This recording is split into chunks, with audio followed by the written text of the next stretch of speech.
California. Yeah, fuck yeah. But yeah, I'm doing all right, man. It's all good. All right, 4, 3, 2. And it's a great pleasure to welcome our old friends back to the old Rock Circus video show, the Kottonmouth Kings, Brad Daddy X, Bobby B, Johnny Richter, and D-Loc. How you guys doing, man? Doing good. Starting off a little June Harvest tour right now. Yeah, the June Harvest tour. That's a pretty big thing. How many cities you're going through with that? I believe we're going through like 16, something like that. No, not as big as your other tours? Just like plant some seeds, yeah. Yeah, yeah. Well, you got to do that every now and then, plant some seeds. Now, you just released the Kottonmouth Experience. Yeah, Kottonmouth Experience is like a remix record. Yeah. Set to it's a CD, DVD, but we've been in the studio working on the Green album, the 10th album, Kottonmouth Kings. So we've been in the studio, and then we decided to go out. Sometimes it's good, like when we're recording, to go out and do some live dates and kind of just sit back, marinate on what we've done, and just figure out how we can make it such an epic masterpiece, you know. So we're right in that stage one right after now. the other. I'm still absorbing Cloud 9. What the fuck, man? Yeah, that's some good shit, man. Cloud 9 is one of my favorite KMK records. Yeah, I think it's one of you have really stepped up the level. Pittsburgh, the man you've been waiting for, the presidential nominee, 2008, Pac League of the Visual Assassin. Yeah. We'll rate you in, brother. We'll rate you in. So I was going to ask you a little bit about Cloud 9, but I guess that's a little old now. I missed it the last time. I was under the weather a little bit, you know. But how's the recording process coming on this one? What are you doing? Anything a little different, or? Well, yeah, I mean, we've done all kinds of different stuff on this record. We've gone in and stuff with, you know, like just using some live musical instruments. We've done some punk stuff, some mellow stuff, some hip hop stuff. We pretty much been throwing everything against the wall and we'll see what sticks, you know. Yeah.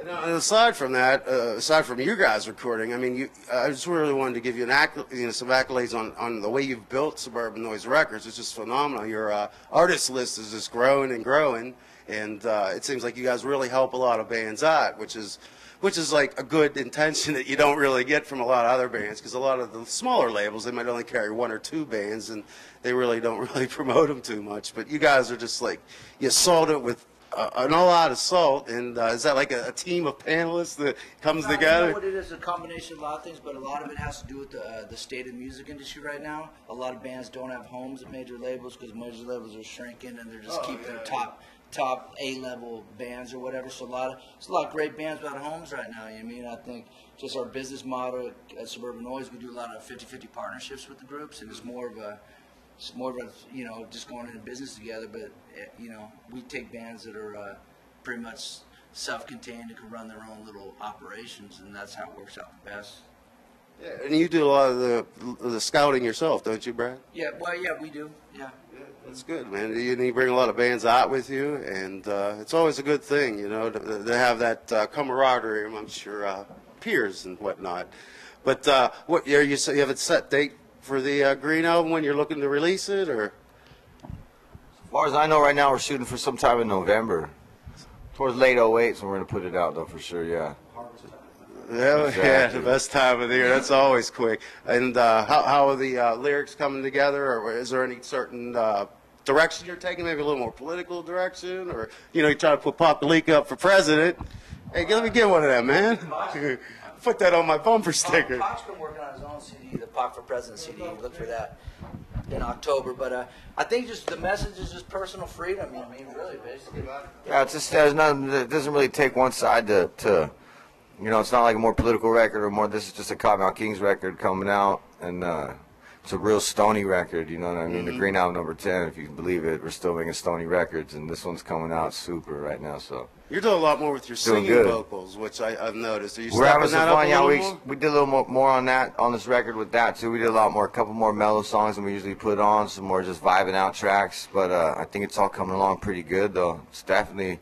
I like listening to it already. What we have finished, you know what I mean. I can't wait to work on the stuff that we're in the middle of finishing right now. So cool. So how many tracks are you looking for? Like 20, 22? I mean, you sound like 19, 20 tracks probably when it's all said and done. But everyone's been coming with songs. You know, Loc's been coming with songs. Richard's been coming with some songs. I've just been bringing some songs, and I think it's a good even contribution where everyone's getting their songs in. So it's cool. It's been bringing a lot of guest musicians. Any no, guest? I mean, not really. I mean, we do have Tech 9. I think is going to be on a track, and I think that's about it. Really, maybe Dirtball or something like that. Yeah, we haven't really decided all that yet. So maybe Brother Jay from X Clan. We talked about maybe him being on Free World, but nothing's concrete yet, so we'll see how it plays out. Now, Bobby, you bringing in more singles or more 12 inches to mix with this, or do you do a lot of your own work and then put it to vinyl and then use it in the studio, or do you just mix it all up? We do it different ways. Sometimes we'll get together like with different musicians in the studio, and we'll just mess around with all kinds of different beats and then see what we come up with. And a lot of that stuff ends up going on different records, you know. But yeah, I do like Tsunami Brothers and all my own solo records and all that, you know. How's the Kingsway project working? Just to get off the subject a little bit. How's that working out for you guys? The PTV, the tours were great. I think they're pretty much about ready to kick off their third record. So that victory. Yeah, I see a lot more kids wearing the Kingsway stuff, sporting it. So you're really making an impact on the music community. You two guys. We're just we're focused right now on finishing the Kottonmouth record, and then when we get a little bit of time off, we're going to try and start getting this Kingsway record, the third one done, get going and get back out on tour. Right on. Do it. Right on. Yeah. Hey, they're calling us to show time. Yeah, you guys got to get rolling. We'll let you go. Perfect. Cannabis for cancer, brother. Cannabis for Cancer, helping us out in Pennsylvania. Thanks, guys. Appreciate it, man. Have a good one. Kick ass on the show. Rock and roll Liz, baby.